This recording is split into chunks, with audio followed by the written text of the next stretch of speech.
In this video, we will deal with an example on KVL. In the next video, we will deal with an example in KVL using mesh analysis.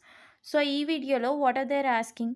Find the potential difference between A and B in the given circuit. They gave us a circuit and we were asked to find potential difference between A and B.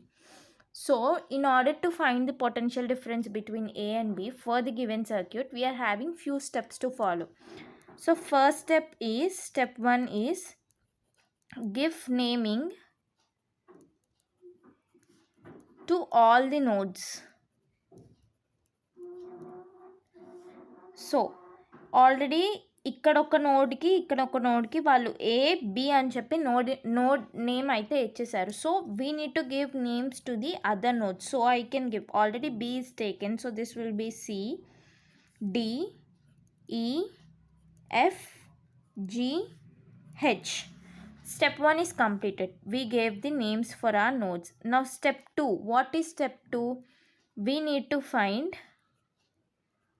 potential difference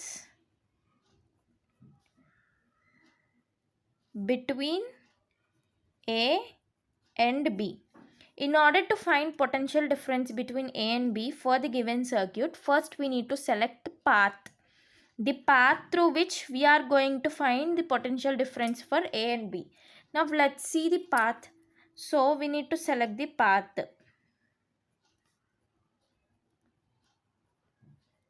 So first let us see how many paths can be formed from A to B to calculate the potential difference. What is the first path? From A to C and then C to D, D to E to F to G and G to B is one path. So I'll take it A, C, D, E, F, G, B. The second path is A to E to F to G, G to B. That can be our second path. A, E, F, G, B. Third path A to E to F to H and H to B. So A, E, F, H, B. So these are the three paths I took for the given circuit. You might also form some other paths also, but let's see how to do with the help of these three paths. So first, what is the first step after selecting the path? You need to eradicate the longest paths. So among all these three paths, the first path is the longest path. So you can eradicate it directly. Why you are doing it? See, compared to this second and third part, first one is very long and it is very time consuming to calculate the potential difference and it is very complex. So what we'll do, we can easily cut that path and we can select any of these two paths. So I'll select the third one. So my path now will be third path. Now let's see what we can do. We need to first calculate current. The step 3 is to calculate the current for the given circuit. So this is the circuit we are having now. In the previous point I did not mention this. I forgot to mention. I updated the circuit. Please check that. So now this is the circuit we are having. Now what we need to do in the step 3, we need to calculate current. So how we will calculate current? We'll calculate current from Ohm's law. So first, before calculating the current, what are the values of current we are having? So I1 we need to find out and I2 we need to find out. How we will find out this one? Using Ohm's law. So what is Ohm's law? V is equal to IR is your Ohm's law. From this, your I will be V by R. So by using this formula, you will be calculating current for I1 and I2. So current for I1. So how you will calculate current for I1? You will be considering this loop because I1 is present in this loop. So how you will calculate? So as you know, I is equal to V by R. So your I1 will be voltage. For this particular loop, you are having only one voltage source. So your voltage will be 30 volts by, and you need to find your resistance. So before finding your resistance, you need to find equivalent resistance. How you will find it? You will find it based upon whether your circuit is in series connection or in parallel connection. So since we are not having any breaks or loops in this particular circuit, this is in series connection. So if it is in series connection, what you can do, we can add up all these three resistances. So you'll get 10 ohms plus 5 ohms plus 15 ohms.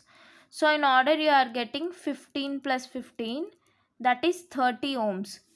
So automatically you are getting I1 is equal to 1 ampere of current. So current I2. What is the formula? I is equal to V by R. So your I2 will be. So you will be considering this circuit now. So what is the voltage you are having? 20 volts. So 20 volts by. Now you need to check whether it is in series connection or in parallel connection. This is also in series connection. So you will add up the sum. If you are adding up, you are getting 10 ohms. And in order, you will get 2 amperes of current. So this is your step 3. In step 3, you are finding the current by checking whether the resistance is in series or parallel connection by applying Ohm's law formula. Now let's go to step 4. So now what you'll do in step 4? In step 4, we need to redraw the circuit. So redraw the path for which we need to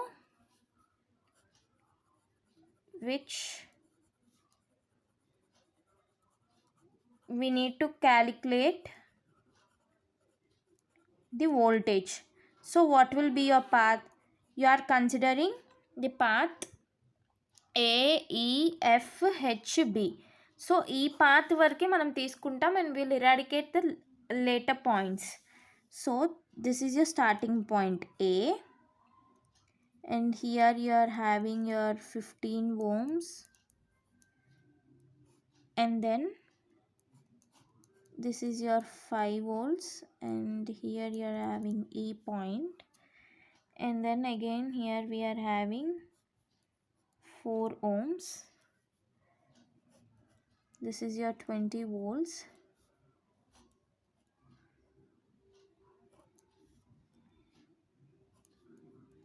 This is 5 ohms. So this is the updated path you are having.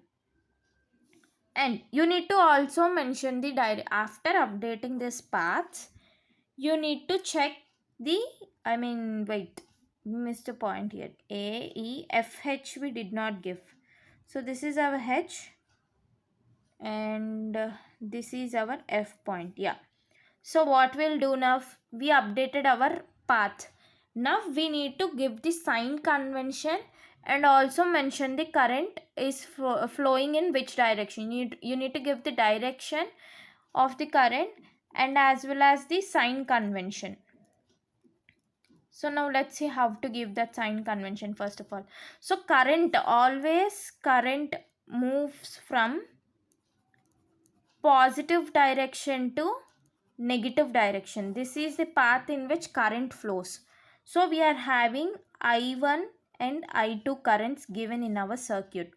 So for I1, they gave us this direction, and for I2 they gave us this direction, right?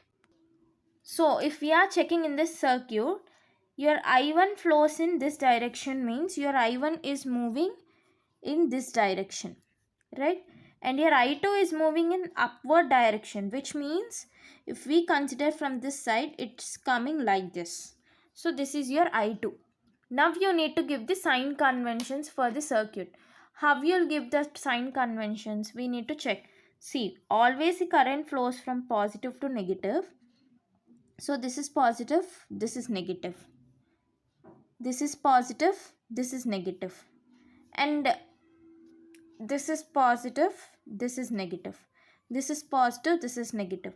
So now if you are checking in this direction, this current is flowing from this side. So this will be positive and this will be negative. So now we need to calculate the potential difference between A and B. So potential difference between A and B you need to calculate. before calculating potential difference, we need to give the points for potential difference values for A and B. So potential difference at A will be VA, and at B it will be VB. So this will be VB and this will be VA. Clear?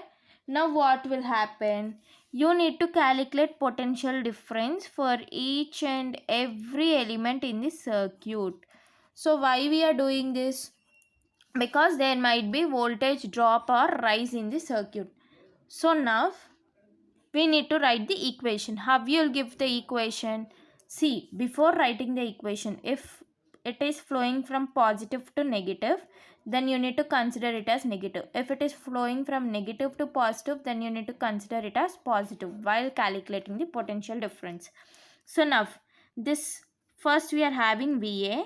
Okay, next this current is flowing from positive to negative direction, which means you need to consider it as negative. So minus 15 I1, and then again positive to negative, so minus 5.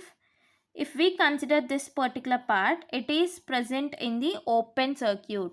So current in the open circuit will be, current in open circuit will always be 0. And we apply KVL only on closed circuits. So KVL is applied only on closed circuits. So now you can consider it as plus 0 or minus 0. It doesn't make any sense. Now again here it is moving from positive to negative. So you will have minus 20. In this case it is moving from negative to positive. So plus 5, and the current is I2 and minus VB. This will be equal to 0.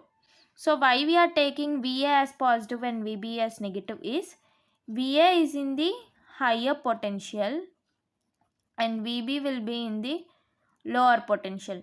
So now if you are substituting I1 is equal to 1 and I2 is equal to 2 in the equation, what you'll get? VA minus 15 minus 5 minus 20 plus 5 into 2 means you'll get 10, minus VB is equal to 0. So VA minus 15 minus 5 minus 20 minus 20 minus 40 plus 10 minus VB is equal to 0. VA minus VB minus 30 is equal to 0, and VA minus VB is equal to 30. So this is how you solve problems using KVL, which means since your value is positive, that means A is at higher potential. Clear? This is how we solve the problems using KVL, and in the next video I will help you know about mesh analysis.